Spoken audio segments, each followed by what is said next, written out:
Hello friends, recently मैंने एक book पढ़ी जिसका नाम है making a difference the IAS as a career. तो ये बुक जो है ये लिखी है आलोक रंजन सर ने। ये जो ऑथर हैं ये एक आईएएस ऑफिसर रह चुके हैं एंड यूपी के चीफ सेक्रेटरी पोस्ट से रिटायर हुए हैं। सो ये जो बुक है ये ऑल अबाउट एक सिविल सर्विसेज का करियर कैसा होता है उसको बताने के लिए ये बुक है। इसमें सर ने अपने एक्सपीरियंसेस को बहुत अच्छे से लिखा हुआ है। अगर हम देखें तो इसमें टोटल 7 चैप्टर्स हैं।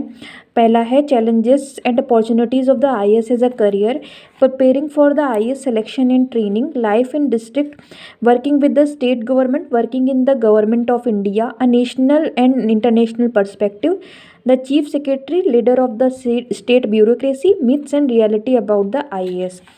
सो ये बुक का ये कंटेंट है। अगर आप देखें तो मैंने इस बुक को बहुत ही अच्छे से बहुत थॉरोली पढ़ा है। मैंने अंडरलाइन कर रखी हैं जो भी मुझे अच्छे पार्ट्स लगे एंड मैंने इसमें स्टिकी नोट्स भी, अपने नोट्स भी मैंने साइड में बना रखे हैं। सो मैंने इसको काफ़ी ज़्यादा अच्छे से पढ़ा, मैंने टाइम दे के पढ़ा। तो मैं ये बोलूँगी कि अगर आप एक एस्पिरेंट हैं तो आपको ये बुक पढ़नी चाहिए थोड़ा सा टाइम निकाल के। और अगर आपको पढ़ने का शौक़ है तो थोड़ा सा आप टाइम निकाल के इस बुक को एक बार पढ़ लो। इससे आपको पता चलेगा कि एक रियल लाइफ में कितने क्या चैलेंजेस आते हैं आईएएस ऑफिसर्स के लाइफ में एंड क्या उस जॉब की, उस प्रोफेशन की नीड क्या है। उससे आपको बहुत इमेंस क्लैरिटी आ जाएगी। और उनके जो एक्सपीरियंस हैं, सर के एक्सपीरियंस हैं, तो वहाँ से क्या होगा कि आपके अंदर जो एक मतलब आइडियलिज्म वाला फैक्टर है वो भी थोड़ा सा, मतलब आपको एक प्रैग्मेटिक व्यू मिलेगा। ठीक है, तो ये इस बुक की ख़ास बात है। अब मैंने इसके कुछ समरी पॉइंट्स बना रखे हैं जो मैं आपको यहाँ पे शेयर करने वाली हूँ।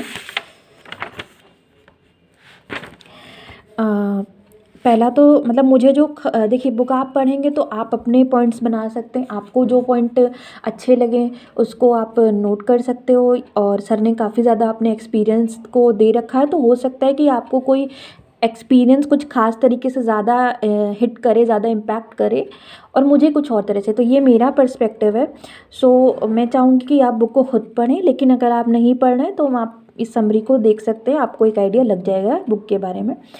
सो पहला जो सर ने, मतलब मुझे इस बुक से लगा कि वो बोलते हैं कि ये सर बोलते हैं कि आपको जॉब के साथ प्रिपेयर नहीं करना है। बिकॉज़ ये जो जॉब है ना, मतलब ये जो आईएएस का रैंक है वो इमेंसली कॉम्पिटिटिव है। अगर आप देखो तो सिर्फ 80 या 90 लोग ही आईएएस बनते हैं हर साल।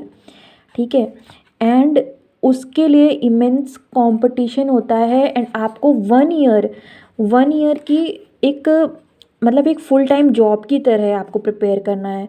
तो ये सर बिल्कुल भी जॉब के साथ में प्रिपेयर करने को सजेस्ट नहीं करते। इन्होंने खुद का जॉब छोड़ के प्रिपेयर किया था। हालांकि सबके अपने अपने सिचुएशन है, सबके अपने अपने करने के तरीके हैं, बट मैं यहाँ पे सर का पर्सपेक्टिव बता रही हूँ। वो ये बोलते हैं कि आपको 1 ईयर के लिए एकदम 8 से 9 घंटे एकदम सिर्फ इसके लिए डेडिकेटेड देने हैं। और आप वहाँ अगर आपने 1 ईयर अगर कहीं और जॉब के साथ में है तो आप 8 से 9 घंटे इसके लिए नहीं दे पाओगे। इसीलिए आपको ऐसा मतलब आपको जॉब के साथ प्रिपेयर नहीं करना है, विदाउट जॉब प्रिपेयर करना है, ऐसा वो सजेस्ट करते हैं। ठीक है, मे बी आपको एक साल आपने ऐसा टाइम दे दिया, उसके बाद शायद आप जॉब ज्वाइन कर सकते हो।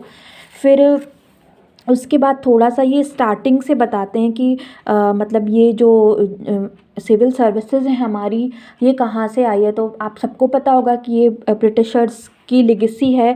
ब्रिटिशर्स ने फॉर्म की थी। पहले सिर्फ इसमें ब्रिटिशर्स ही काम करते थे, बाद में इसमें इंडियन आए। तो पहले जो इनका रोल था वो सिर्फ और सिर्फ रेवेन्यू कलेक्शन था एंड किसी, मतलब जो भी था, ये अंग्रेज़ी सरकार को, अंग्रेज़ी हुकूमत को फ़ायदा पहुंचाना था। उनके जो मेन रोल कलेक्टर्स का होता था। ठीक है, तो उनका लॉ एंड ऑर्डर बनाना, उनकी रेवेन्यू कलेक्शन एंड उनको फ़ायदा पहुंचाना इंडियंस के लिए एक्सप्लॉयटेटिव था। तो ये बात आपको शायद आई डोंट नो पता होगी कि नहीं, मुझे तो इस बुक से ही पता चली कि इवन हमारे जो फर्स्ट प्राइम मिनिस्टर थे पंडित नेहरू जी, इवन वो इस बात को बोल रहे थे कि जो ये सिविल सर्विसेज है ना, इसको फिनिश कर देना चाहिए। क्यों? क्योंकि मतलब अभी तक हमने देखा कि फ्रीडम स्ट्रगल में मतलब उन लोगों ने बिल्कुल भी सपोर्ट नहीं किया था, अगेंस्ट थे, ब्रिटिशर्स की लेगेसी थी। तो इसीलिए वो बोल रहे थे कि आपको इसको समाप्त कर देना चाहिए।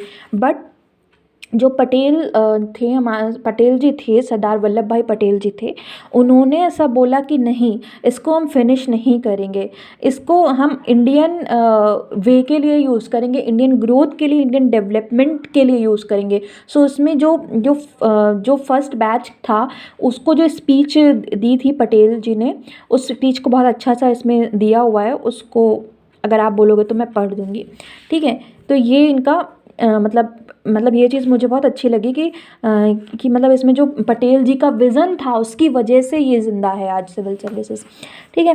देन उसके बाद ये बोलते हैं कि थोड़ा सा इस पे बात करते हैं कि प्रिपरेशन वगैरह के बारे में बात करते हैं। तो ये क्लीशे सा पॉइंट है, लेकिन ये अच्छी चीज़ है कि ये वही कि एक्सट्रीम व्यू पॉइंट कहीं पे नहीं होना चाहिए। आपको अपने आंसर्स में, अपनी पर्सनैलिटी में एक बैलेंस्ड वे रखना है, ठीक है। पता है, कल मैं ना एक नया एआई आया हुआ है, एआई चैटबॉट आया है, जीपीटी। तो उसमें मैंने देखा कि वो भी डिप्लोमेटिक वे में लिख रहा था आंसर, मतलब डिप्लोमेटिक इन द सेंस कि उसके व्यूज़ भी एक्सट्रीम नहीं हो रहे थे। तो आपको भी वैसे ही जाना है, ठीक है। फिर उसके बाद ये बोलते हैं कि देखो, कई ऐसे ऑफिसर्स हैं जिनकी रैंकिंग तो बहुत ज़्यादा अच्छी आ गई, गुड रैंक आई है, पर वो गुड ऑफिसर नहीं बने। मतलब वो हो सकता है वो उस बैच के टॉपर हों, बट वो ऐसा हुआ कि वो बिल्कुल सोशली अलूफ हो गए, या उन्होंने लोगों की बातों को नहीं सुना, या बिल्कुल इंडिफरेंट हो गए, अच्छा काम नहीं कर पाए।